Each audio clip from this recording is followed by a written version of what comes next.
stratégique sur les zones que le gouvernement du Burkina Faso a déterminées comme étant des zones agroalimentaires stratégiques. Par exemple, la boucle du Mourou, les hauts-bassins, la région des Cascades, etc.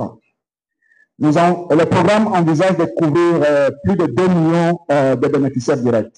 Donc les éleveurs, les agriculteurs, les jeunes et les femmes, parce que ce sont des questions aussi transversales qui sont prises en compte dans le programme. Et pour ce programme, il faut autour de 1,68 milliard de dollars.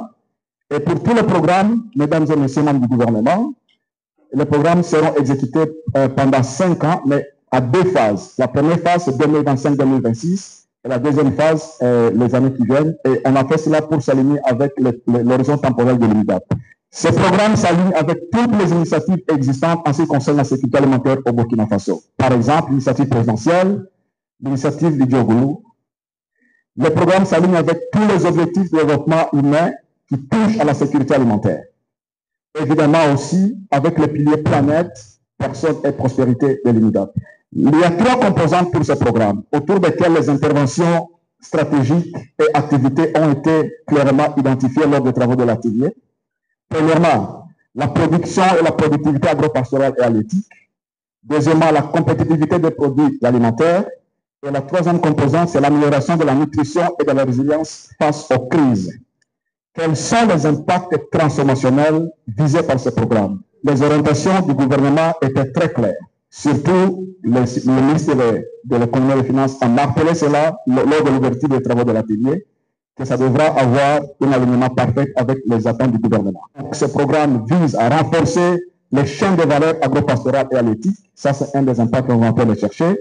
Il y a aussi l'amélioration du taux de couverture des besoins nationaux pour les produits de grande consommation, l'augmentation de la diversité alimentaire des enfants pour prendre en compte la question de la malnutrition infantile, la réduction de 20% des pertes post-récolte, la création d'emplois décents pour les jeunes et les femmes, l'amélioration du revenu des acteurs et puis la diminution de 50% au moins de la malnutrition infantile.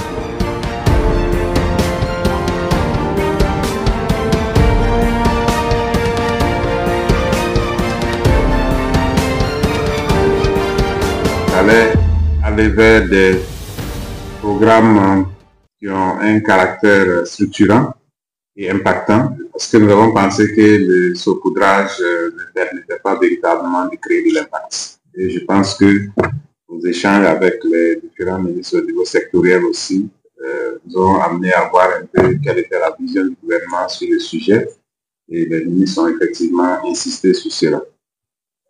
Et l'autre point, c'était la stratégie de mise en œuvre. Donc, si je peux dire que pour les 2 premiers points,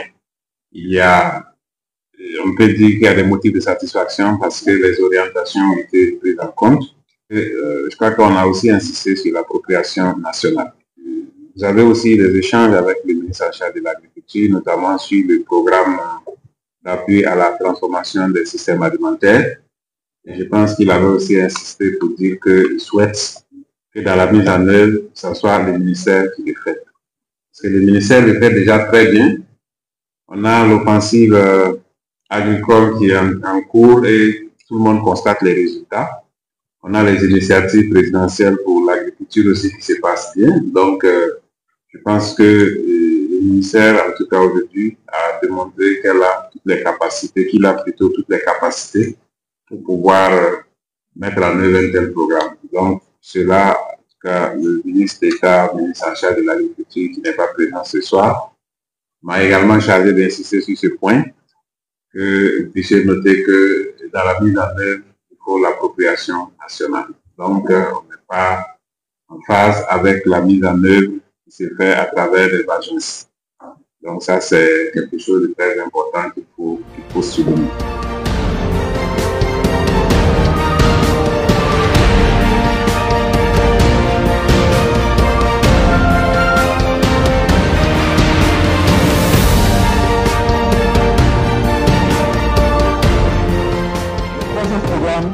Sur l'appui à la transition humanitaire, développement et paix. L'objectif, c'est vraiment contribuer à la mise en place d'une réponse humanitaire qui se veut holistique et efficace, qui devra faciliter la transition de l'humanitaire vers le développement et la paix durable. C'est très important. L'ensemble du pays est concerné par ce programme Et il y a plus de 3,5 millions de personnes qui en seront directement bénéficiaires. Évidemment, il y a des bénéficiaires indirects aussi. Pour ce qui concerne le budget, il y a, les estimations de nos travaux ont indiqué qu'il y a environ 145 millions de dollars pour mettre en exécution toutes les interventions stratégiques de ce programme. Le programme s'aligne évidemment avec les initiatives existantes au sein du gouvernement. Par exemple, le plan d'action pour la stabilisation et le développement, le pilier 2 et 4, le programme national d'appui à l'autonomisation des ménages pauvres et vulnérables, et puis la stratégie nationale de relogement des personnes déplacées internes et des communautés d'accueil. Nous avons travaillé en étroite collaboration avec le ministère de l'Action humanitaire et de l'Habitation pour pouvoir s'assurer que cette cohérence existe. Les impacts attendus, c'est premièrement une coordination et un suivi efficace des interventions humanitaires afin de réduire les besoins humanitaires et de promouvoir les solutions durables. C'est comme, en fait, c'est juste pour faciliter la transition des interventions humanitaires vers les interventions visant le développement et la paix durable.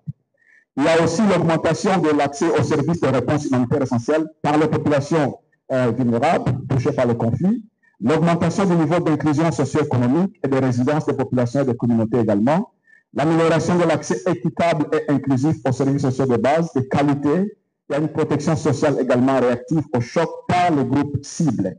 Et il y a le renforcement des infrastructures de paix et de cohésion sociale.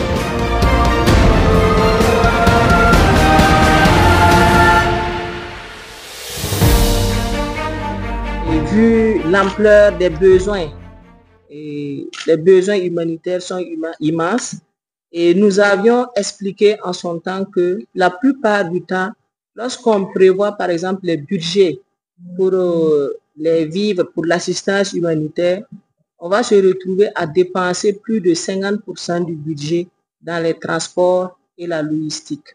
Donc en réalité, on va dire qu'on a dépensé 1 milliard pour nourrir une assistance alimentaire aux populations, mais en réalité c'est peut-être 500 millions en vivres et puis le reste va aller vers la logistique.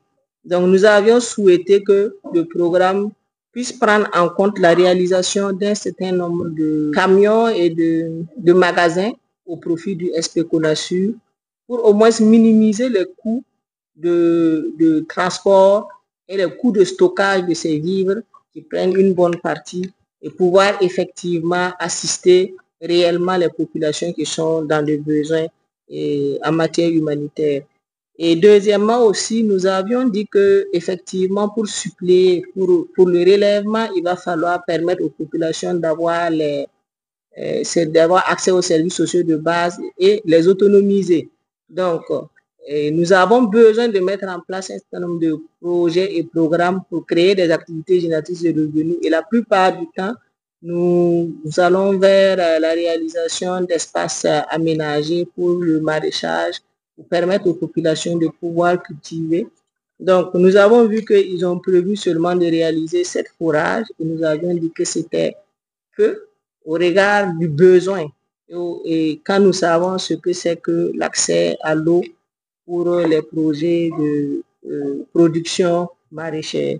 Nous avons aussi demandé à ce qu'on puisse inclure des infrastructures de prise en charge des personnes déplacées internes et des réfugiés aussi, donc à travers la construction des centres intégrés de prise en charge des personnes déplacées internes dans certaines localités, pour pouvoir aussi nous permettre d'offrir des abris d'urgence qui sont adaptés souvent au climat, et aussi nous permettre de construire des centres d'éducation et de formation professionnelle pour les enfants en difficulté et les enfants rencontrés.